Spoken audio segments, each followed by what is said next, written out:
மகர ராசி அன்பர்களே, எப்படியாவது வருகின்ற 18ஆம் தேதிக்குள் இதை செய்துவிடுங்கள். இது ஒன்றை மட்டும் எப்படியாவது செய்யுங்கள். மகர ராசிக்காரர்களுடைய வாழ்வில் பல நெருக்கடிகளும் சிரமங்களும் ஏன் எதற்கு என்று தெரியாத பல்வேறு வகையான சிக்கல்களும் விலகி மகிழ்ச்சி நிறைவாக அமைவதற்கான வாய்ப்பை மாசி அமாவாசை விரத வழிபாடானது நிச்சயமாக ஏற்படுத்தி கொடுக்கும். எனவே மகர ராசிக்காரர்கள் எப்படியாவது இது ஒன்றை மட்டும் செய்யுங்கள் என்று சொல்லக்கூடிய வகையில் மாசி அமாவாசை விரத வழிபாடானது சிறப்பான மாற்றத்தை உறுதியாகவே உங்களுடைய வாழ்வில் ஏற்படுத்தி கொடுக்க போகிறது. எனவே இந்த தருணத்தை சரியான முறையில் பயன்படுத்தி கொண்டால் பல வகையில் இருக்கக்கூடிய சொத்துக்கள் ரீதியான பிரச்சனை மற்றும் பல வகையில் இருக்கக்கூடிய நெருக்கடிகள் ஏன் எதற்கு என்று தெரியாத பல சிக்கல்கள், பல்வேறு வகையில புதிய வீடு கட்டுதல், வீடு வாங்குதல் போன்ற பணிகளில் பல சிக்கல்களையும் சிரமங்களையும் அதிகமாக சந்தித்து வரக்கூடிய மகர ராசிக்காரர்களுக்கு அதிலிருந்து விலகி நல்ல தீர்வு கிடைக்கும் தருணமாக இந்த மாசி அமாவாசை விரத வழிபாடானது அமைய போகிறது.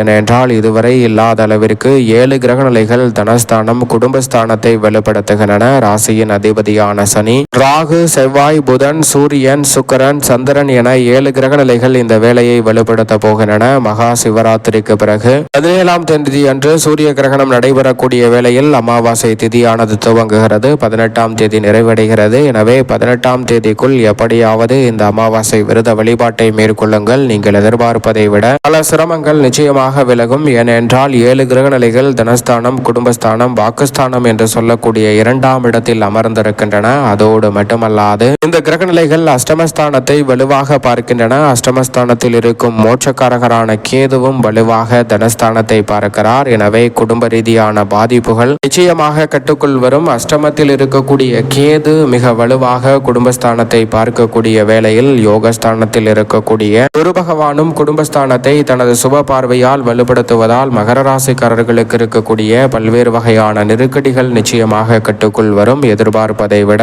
பல காரிய தடைகளும் சிரமங்களும் உறுதியாகவே கட்டுக்குள் வரக்கூடிய நல்ல சந்தர்ப்பம் நிச்சயமாக மகர ராசிக்காரர்கள் ஆகிய உங்களுக்கு கிடைக்கும் என்பதை குருவின் பார்வை வலுவாக இந்த கிரகநிலைகளை வலுப்படுத்துவதால் அமைய போகிறது. எனவே இதுவரை இல்லாத அளவிற்கு மிகவும் சிறப்பு வாய்ந்த அளவிற்கு கிரகநிலைகள் வலம் வரக்கூடிய இந்த வேளையில் மாசி அமாவாசை விரத வழிபாட்டை சரியான முறையில் மேற்கொள்ளக்கூடிய மகர ராசிக்காரர்களுக்கு பல சிக்கல்களும் நெருக்கடிகளும் விலகி மிக சிறப்பான வளர்ச்சி உறுதியாகவே உங்களை தேடி வரக்கூடிய நல்ல சந்தர்ப்பத்தை ஏற்படுத்தி கொடுக்கும். எனவே தவறாமல் இந்த விரத வழிபாட்டை மேற்கொள்ளுங்கள். இந்த விரத வழிபாட்டை எப்படி சரியாக முறையாக மேற்கொள்வது என்பதை சற்று விரிவாக பார்க்கலாம்.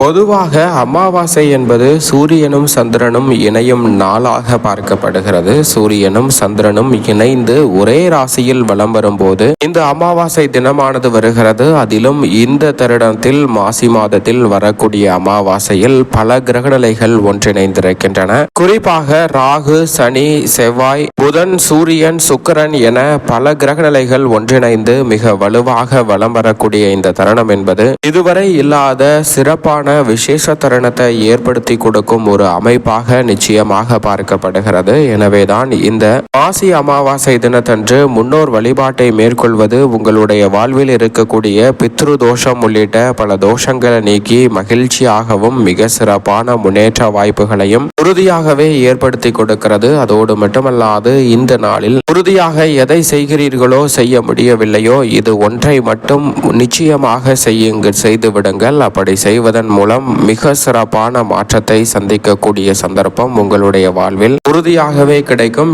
எப்படியாவது இந்த ஒரு காரியத்தை மட்டும் தவறாமல் மேற்கொள்ளும் போது நமது வாழ்வில் இருக்கக்கூடிய பித்ரு தோஷம், பித்ரு கர்மா நீங்கி உங்களுடைய வாழ்வில் மிக சிறப்பான முன்னேற்றம் அமைவதோடு மட்டுமல்லாது பல தடைகள் விலகுவதற்கான வாய்ப்பை நிச்சயமாக ஏற்படுத்தி கொடுக்கும். அதிலும் வருடத்தில் 12 அல்லது 13 அமாவாசைகள் வந்தாலும் கூட மிக முக்கியமானது தை அமாவாசை, புரட்டாசி அமாவாசை, மகாலய அமாவாசை என்று சொல்லக்கூடிய புரட்டாசி அமாவாசை மற்றும் ஆடி அமாவாசை. இந்த அமாவாசைகளில் உறுதியாகவே தர்ப்பணம் இருந்து முன்னோர் வழிபாட்டை மேற்கொள்வது சிறந்த பலனை அளிக்கும். அது மட்டுமல்லாது மாசி மாதமும் மிக சிறப்பான ஒரு மாதமாக பார்க்கப்படுகிறது. அதிலும் குறிப்பாக இந்த வருடத்தில் கிரகநிலைகள் அனைத்தும் வலுவாக ஒன்றிணைந்திருப்பது முன்னோர் வழிபாட்டை மேற்கொள்வதற்கு சால சிறந்த அமைப்பாக பார்க்கப்படுகிறது. எனவே அன்றைய தினம் தவறாமல் விரதமிருந்து எள்ளும் நீரும் இறைத்து தர்ப்பணம் கொடுக்க வேண்டும். மனதார முன்னோரை விரதமிருந்து வழிபாடு செய்வது உங்களுடைய வாழ்வில் பித்ரு தோஷத்தையும் பித்ரு கர்மாவையும் நீக்கிவிடும். எனவே தவறாமல் இது ஒன்றை மட்டும் உறுதியாகவே அன்றைய தினத்தில் செய்யுங்கள். உங்களது முன்னோரை மனதார நினைத்து அவர்களுக்காக விரதமிருந்து வழிபாடு செய்யுங்கள். இது இந்து முறைப்படி மட்டுமல்ல,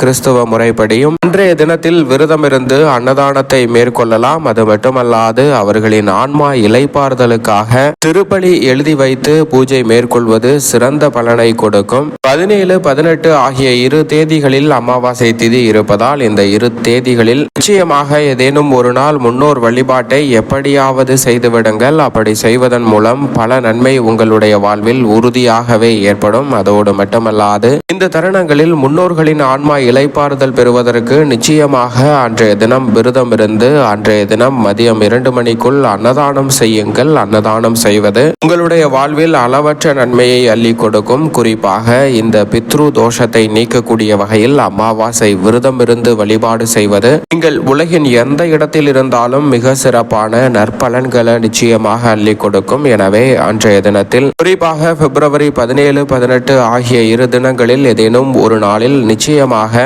முன்னோர் வழிபாட்டை மேற்கொள்ளுங்கள். எப்படியாவது முன்னோர் வழிபாட்டை மேற்கொள்வது நல்ல பலனை நிச்சயமாக உங்களுடைய வாழ்வில் அள்ளி கொடுக்கும். எப்படி மேற்கொள்ள வேண்டும் என்றால், அன்றைய தினத்தில் அதிகாலையில் எழுந்து நீராடி நீர்நிலைக்கு சென்று முன்னோர் வழிபாட்டை மேற்கொள்ளலாம். அப்படி இல்லை என்றாலும் வீட்டிலேயே முன்னோரை மனதார நினைத்து இந்த வழிபாட்டை மேற்கொள்ளுங்கள். அதோடு மட்டுமல்லாது முன்னோர் வழிபாட்டிற்கு பிறகுதான் இறை வழிபாடு என்று சொல்லப்பட்டதிலிருந்து இதன் முக்கியத்துவத்தை நாம் புரிந்து கொள்ள முடியும். அன்றைய தினம் அதிகாலையிலிருந்து எந்த உணவையும் எடுக்க வேண்டாம். விரதம் இருங்கள். விரதம் இருந்து விரதத்தை முடிப்பதற்கு முன் நிச்சயமாக மற்றவர்களுக்கு அன்னதானம் செய்யுங்கள். அன்னதானம் செய்வதால் உங்களுடைய வாழ்வு சிறப்பாக அமையக்கூடிய நல்ல வாய்ப்பையும் சந்தர்ப்பத்தையும் ஏற்படுத்தி கொடுக்கும். அமாவாசை தினத்தன்று உறுதியாகவே உங்களால் இயன்ற தான தர்மங்களை அன்றைய தினத்தில் மேற்கொள்வது மிக சிறப்பான வாய்ப்புகளை உங்களுடைய வாழ்வில் நிச்சயமாக ஏற்படுத்தி கொடுக்கும். அதே சமயம் இறை வழிபாட்டையும் மேற்கொள்வது நல்ல பலன்களை அள்ளி கொடுக்கும். சனி பகவானின் வழிபாட்டையும் மேற்கொள்வது சனியால் ஏற்படக்கூடிய சிரமங்களை குறைத்து மிக சிறப்பான முன்னேற்ற வாய்ப்புகளை அடுத்தடுத்து ஏற்படுத்தி கொடுக்கும். இந்த வழிபாட்டை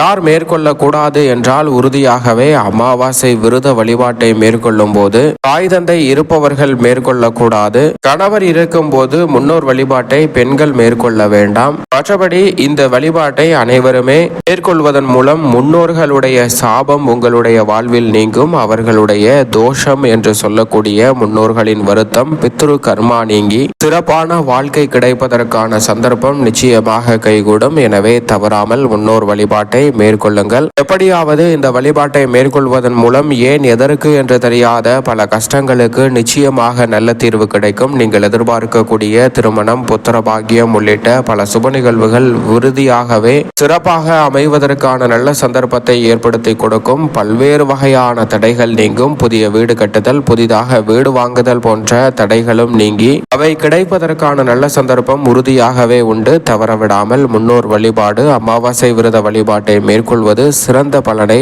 உறுதியாகவே பெற்றுத்தரும். எனவே தவறாமல் விரத வழிபாட்டை மேற்கொள்ளுங்கள். நல்பலன் உங்களுடைய வாழ்வில் அபரிவிதமாக அமையும்.